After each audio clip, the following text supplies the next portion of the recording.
Faly miarabanao indray ny tenako ao anatin'izao fandarana izao izay mitondra ny lohahevitra hoe apprendre des nouvelles choses avec le Saint-Esprit na hoe mianatra zava-baovao indray miaraka amin'ny fanahy masina. Androany dia ny lohahevitra izay itondrasantsika ny fampianarana eto dia mahakasiky nireo 9 dons spirituels na hoe ireo fanomezam-pahasoavana anankisivy mba hahafanao hoanana fanambarana, hoanana information, hoanana fahalalana misimisy kokoa mahakasiky ireo fanomezam-pahasoavana anankisivy ireo dia manasanao hoanam-paharetana anaraka itya video ty hatramin'ny farany amin'ny anaran'i Jesosy mba tsy hahafahantsika hoe ho lany fotoana ndao zasy ianao hivavaka mba ahafahantsika hiditra ao anatin'ny fampianarana avy hatrany. Raha eo amin'ny anaran'i Jesosy ankasitrahako ianao riray mandrakizay no ny fitiavanao sy ny famindraponao. Misotranao indray, milanao mi-inspiré anay indray eto androany ao anatin'izao séance na fampianarana ity itario indray izay meo any teny, meo any fahalalana, mi-inspiré ho atompo, influencé ho nohony amin'ny fanahy masinao araoka hikasika olona maro ary mitombo ianao izay miteny hoe mitombo amin'ny fahalalana tsara n'Andriamanitra aoka hitombo izay amin'ny fahalalananao manoloana ireo fanomezam-pahasoavana anankisivy amin'ny anaran'i Jesosy Kristy. Amen. Amen. Hoy aho taminao hoe ny lohahevitra antsika dia mahakasika ireo fanomezam-pahasoavana anankisivy ka andao sika hijery tamin'ny tenin'Andriamanitra avy hatrany mba ahafahantsika hiroso ao anatin'ny fampianarana. Raiso ny baibolinao dia sokafo ny baibolinao amin'ny bokin'ny Korintiana voalohany. Amin'ny bokin'ny Korintiana voalohany toko faharoa ambin'ny folo amin'ny anaran'i Jesosy 1 Corinthiens chapitre 12 verset 1. Ny tenin'Andriamanitra dia mivaky toy izao amin'ny anaran'i Jesosy ary ny amin'ny zava-panahy ry rahalahy dia tsy tiako tsy ho fantatrareo. Teboka aloha. Ny tenin'Andriamanitra dia manambara amintsika hoe tsy tiako tsy ho fantatrareo. Amin'ny teny français hoe je ne veux pas que vous soyez dans l'ignorance. Tsy tiako hitoetra ao anatin'ny tsy fahalalana ianareo manoloana ireo fanomezam-pahasoavana. Ny baiboly zany dia manentana antsika hoanana fahalalana mahakasika ireo fanomezam-pahasoavana. Mila manana information misimisy isika, mila manana connaissance misimisy isika, mila manana révélation misimisy isika manoloana ireo fanomezam-pahasoavana izany. Tohizatsika ny famakiteny dia hoe faharoa, fantatrareo fa fony jentilisa ianareo dia nentina tany amin'ny sampimona araka izay nitaomana anareo. Koa mampafantatra anareo fa tsy misy olona mitenen'ny fanahin'Andriamanitra ka nanao hoe voaozina Jesosy ary tsy misy mahay manaiky hoe Jesosy ny tompo raha tsy amin'ny fanahy masina. Zarazaraina ho samihafa ny fanomezam-pahasoavana nefa ny fanahy dia iray ihany ary zarazaraina ho samihafa ny fanompona nefa ny tompo dia iray ihany ary zarazaraina ho samihafa ny asa nefa Andriamanitra dia iray ihany izay miasa ny zavatra rehetra amin'ny olona rehetra. Fahafito, ary izy rehetra dia samy nomena ny fampisehoana ny fanahy ahasoa. Nomena ny fampisehoana ny fanahy mba ahasoa. Les démonstrations, manifestations de l'esprit, izany hoe ny fanahy masina en action. Izay no vokatry ny dons spirituel satria ny fanomezam-pahasoavana dia ao amin'ny fanahy masina. Amen. Ny fanahy masina no mampiseho, ao amin'ny fanahy masina no miseho ilay fanomezam-pahasoavana. Ao anatin'izany dia tsindriko sady hoe impossible amin'ny olo anankiray iopere na hoe hietsika ao anatin'ireo fanomezam-pahasoavana raha tsy efa nateraka indray izy. Satria ny fahateram-baovao dia la clé ahafahanao hoanana ny fanahy masina, nateraka ao amin'ny fanahy masina anao ary ny fanahy masina ny don spirituel rehetrarehetra dia miafina ao amin'ny fanahy masina. Izay ianao vao afaka mietsika amin'ny alalan'ireo fanomezam-pahasoavana. Hitanisa avy hatrany antsika ireo fanomezam-pahasoavana anankisivy izay manomboka amin'ny andininy fahavalo. Fa ny anankiray ozy izy nomeny teny fahendrena. Ny teny fahendrena ny voalohany indrindra dia ny fanomezam-pahasoavana teny fahendrena. Dia tsindriko sahady hoe tsy fahendrena fa teny pahendrena. Ce n'est pas de la sagesse mais c'est la parole de sagesse. Izany hoe le teny izy, teny izay alokony vava fa mifono fahendrena, tsy fahendren'olombelona fa fahendren'Andriamanitra, satria raha vao miresaka isika dans spirituel dia zavatra surnaturel, zavatra surnaturel izany, fa tsy zavatra hoe ordinaire. Tsy miresaka fahendrena ordinaire, tsy miresaka logika maha-olombelona, fa miresaka mahakasikana hery surnaturel izany isika rehefa miresaka an'ireo dans spirituel.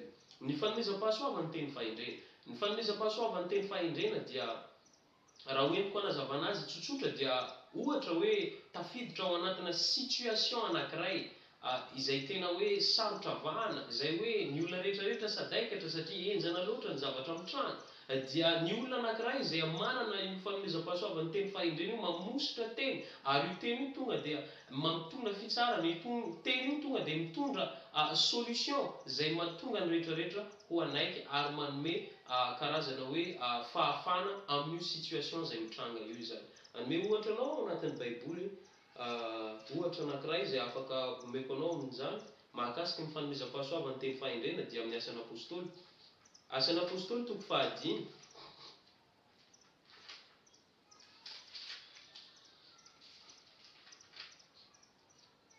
Asan'ny Apôstôly toko 5.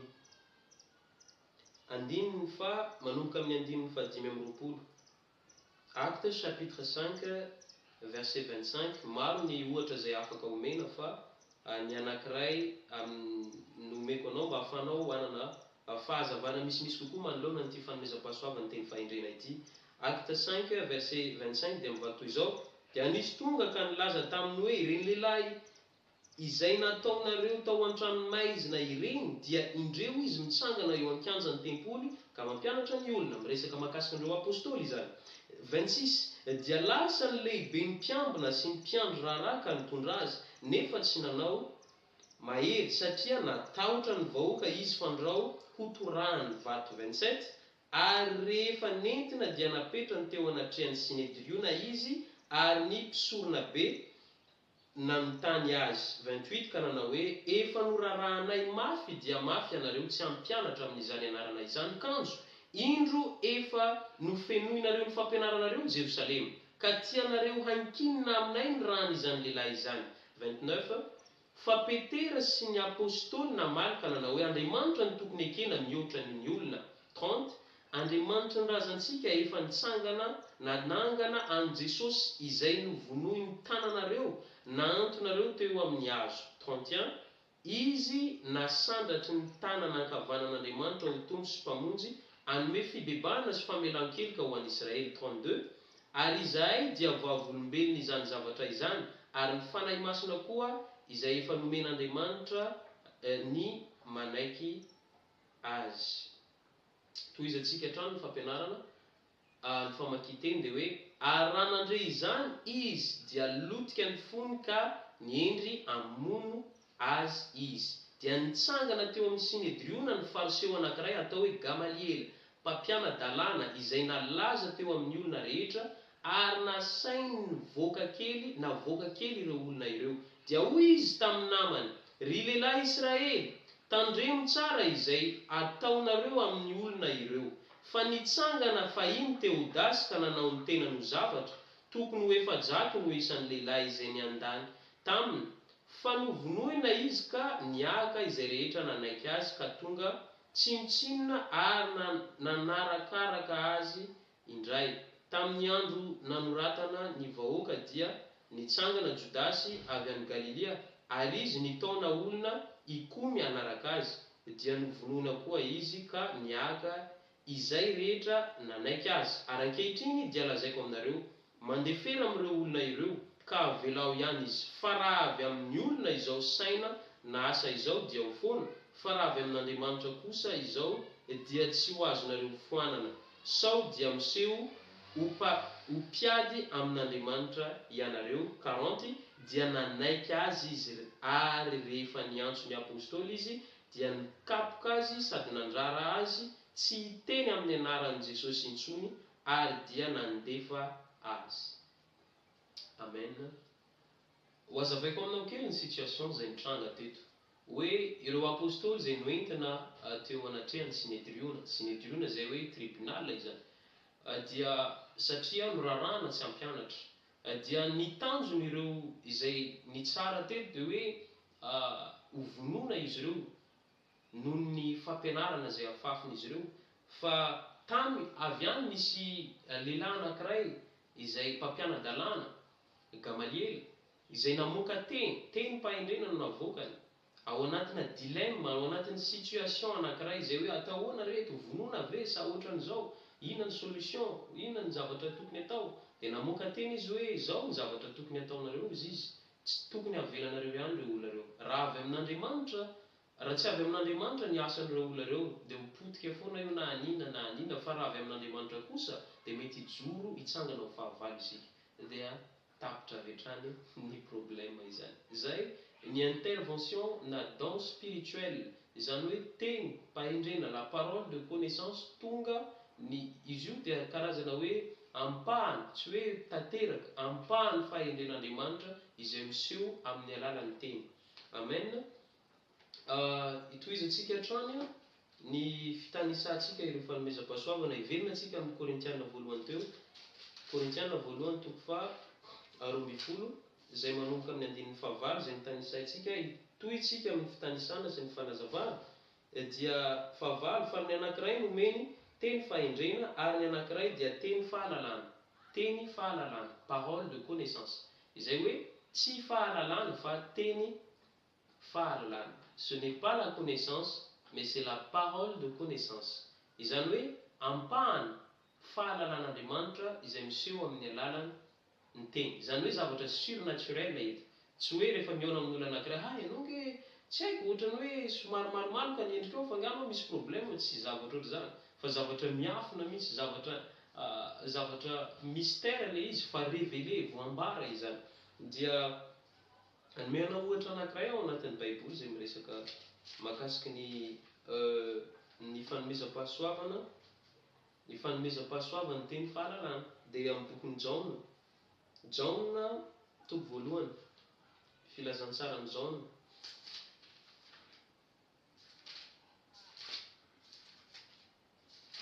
filazantsaran'ny Jaona toko voalohany andininy faha 3:7. Jean 1:43.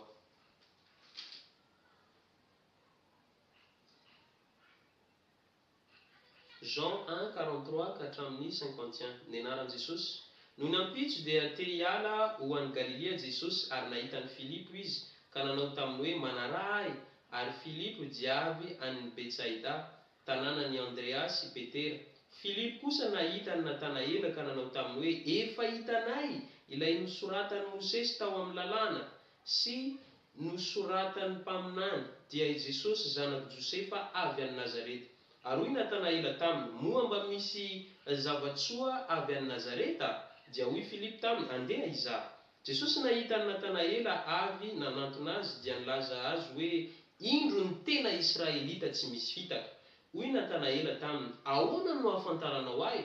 Dia namaly Jesosy ka nanao taminy hoe fony tsy mbola niantso anao Filipo, dia hitako teo ambaniny aviavy ianao. Dia namaly Natanaela ka nanao hoe rabi eo, ianao no zanak'Andriamanitra, ianao no mpanjakan'i Israely. Jesosy namaly ka nanao taminy hoe moa ny lazako taminao va fa hitako teo ambaniny aviavy ianao no inoanao? Ahita zavatra lehibe noho izany ianao. Ary hoy koa izy taminy, lazaiko aminareo marina dia marina tokoa, ho hitanareo ny lanitra misokatra sy ny anjelin'Andriamanitra miakatra sy midina eo ambonin'ny zanak'olona. Amen. Izany hoe ao anatina situation anankiray, Jesosy milaza hoe ity no tena Israely. Hitako izy ianao teo ambanin'ny hazo anankiray, hitako ianao teo ambanin'ny aviavy. Dia mino aho hoe na dia tsy voambara fa mety nivavaka Natanaela tamin'ny fotoana io. Izany hoe tamin'ny spirituel, tamin'ny tontolo mpanahy, dia efa hitan'i Jesosy izay zavatra izay. Impossible amina fahatakarana maha-olombelona, impossible amina logika maha-olombelona, satria fait efa passé izy ty zavatra anankiray izay nitranga nefa efa lasa izany. Izay no hoe parole de connaissance, ampahany fahalalàn'Andriamanitra, satria Andriamanitra omniscient, izay mahalala ny zavatra rehetrarehetra, izay voambara amin'ny alalan'ny teny. Io dia afaka miseho amin'ny endrika hoe spontané, ny tenim-pahindrena sy ny tenim-pahalalana afaka hoe spontanément hoe tampoka tsy fantatrao fa tampoka misy teny fotsiny mivoaka amin'ny vavanao. Possible izy hoe fahitana, possible izy nofo, possible izy couleur, miendrika maro isan-karazany, possible hoe sensation na zavatra ohatr'izay fotsiny fa maro ny fomba isehoan'izay fanomezam-pahasoavana izay. Hitohy hatrany isika amin'ny alalan'ny fitanisantsika ireo fanomezam-pahasoavana sy fanazavana vitsivitsy izany. Fa ny anankiray nomeny fanateny fahindrina ary ny anankiray ny teny fahalalana araka izany fanahy izany ihany, ary ny anankiray finoana. Ny finoana dia misy karazany, misy ny finoana ataontsika hoe finoana ny olona rehetrarehetra dia manana fahafana mino. Ohatra zao hoe ny ten'Andriamanitra izay milaza hoe izay mino sy atao batisa mivonjena, zany hoe tout le monde a la capacité de croire en ce qu'il veut, manana fahafana mino ny zavatra rehetra zay tedaviny, zay capacité ao anatsika. Afaka mino ianao hoe misy Andriamanitra, afaka mino ianao hoe tsisy, c'est une capacité de croire. Misy ndray ny finoana zay ao amin'ny Kristy ianao, la foi quand tu es en Christ, quand tu crois en Christ, mino en Jesosy Kristy, tompo sy mpamonjinao, c'est une foi, manomboka miaina amin'ny teny fikasana sy ny tariny. Fa misy ndray ny don de la foi, zany hoe fanomezam-pahasoavana finoana. Amin'ny maha-fanomezam-pahasoavana azy sy olona rehetrarehetra no manana azy, fa olona spesifika no manana ny don io. Dia ny olona io matetika ny finoan'olona anankiray dia tsy stable, zany hoe miaka-midy, misy fotoana izy matanjaka ny finoana, misy fotoana izy maivana ny finoana, indraindray tarihan'ny circonstance, indraindray tarihan'ny zavatra mitranga extérieurement sy ny tariny. Fa ny olona anankiray manana fanomezam-pahasoavana finoana dia masaky midefie ny circonstance, na dia ao anatin'ny tena hoe situation anankiray izay impossible. Fa ny olona manana don de la foi afaka manana io stabilité ny finoana io, izy afaka manatanteraka fahagagana. Amen. Dia toy izy antsika hatrany fa sivy teo, ary ny anankiray ny finoana ary amin'izany fanahy izany ihany, ary ny anankiray fanomezam-pahasoavana hoenty manasitrana, zany hoe don de guérison, c'est une guérison surnaturelle, ao anatin'ny surnaturel ihany no resantsika.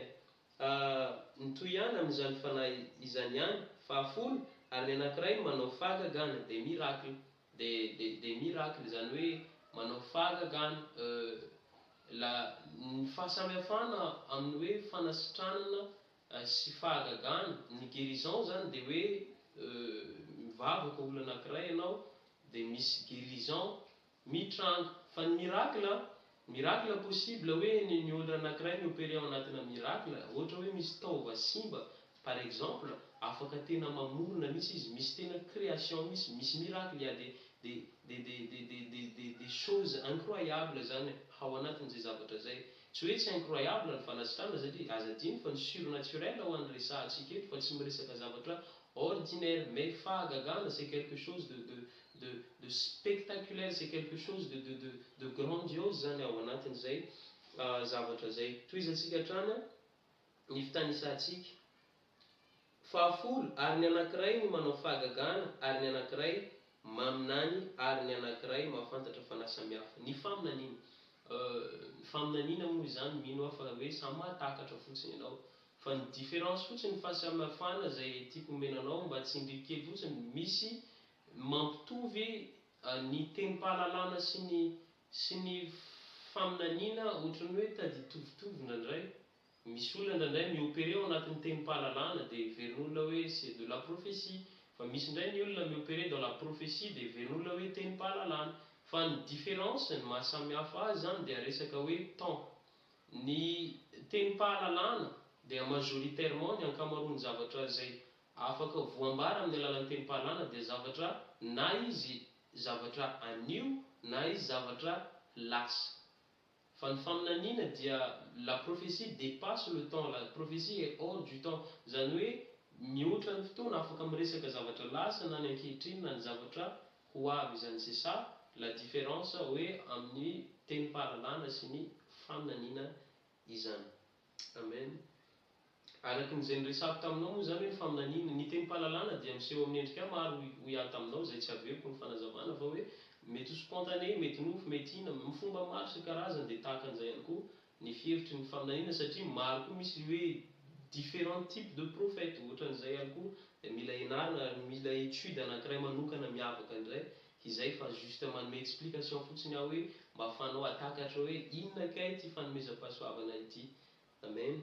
Tohizatsika ny famakian-teny ary ny anankiray ny mahafantatra fanahy maro samihafa ary ny anankiray dia miteny amin'ny fiteny samihafa. Mahafantatra ny fanahy samihafa, c'est un don de discernement, le don de discernement des esprits. Zany hoe fanahy, mahafantatra fanahy maro fanome tenin'Andriamanitra anankiray mba ahafahantsika mahita io zavatra io.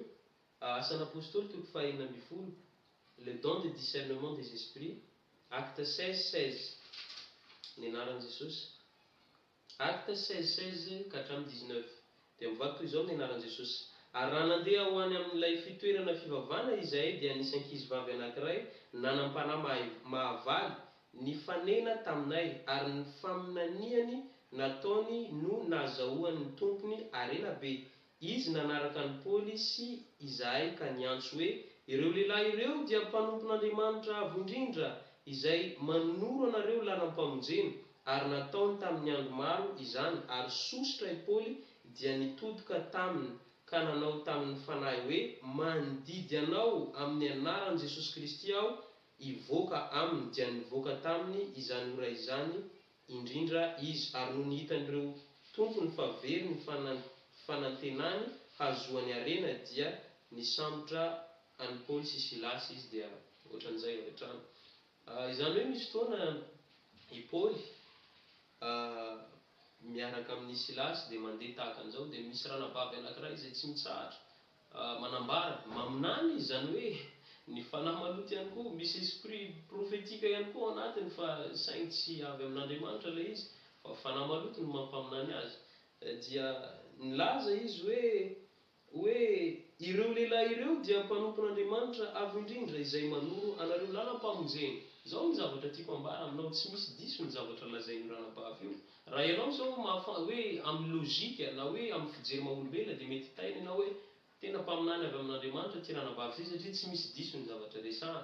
Fa ny don de discernement des esprits no nahafahany Paoly nahita tao ambadiky ny nofo, ao ambadiky ny zavatra fizika izany, hoe fanahy maloto no nampaminany an'ity vehivavy ty. Ary amin'ny teny anglisy izy milaza hoe esprit de Python, c'est un esprit de Python zay nampaminany azy ary nyroasiny Paoly tamin'ny anaran'i Jesosy Kristy izany fanahy izany. Zany hoe ny don de discernement des esprits dia ahafantaranao, hamantaranao hoe esprit inona no mamitely ny olona anankiray, satria possible ny olona anankiray afaka manome anao ny toriteny tena bibliquement parlant ary tena fampianarana tena mitombona ny zavatra rehetrarehetra zao lazaina, fa ny fanontaniana mipetraka hoe fanahany no mamiteny azy, fanan'Andriamanitra sa ny fanahany devoly. Ary zay eo miasa nyity esprit de discernement ty hamantarana hoe avy amin'Andriamanitra sa tsy avy amin'Andriamanitra ny fanahy zay mampiteny any olona io. Zany hoe mahita lalina mihitsy, mahita ao ambadiky ny zavatra izay mitranga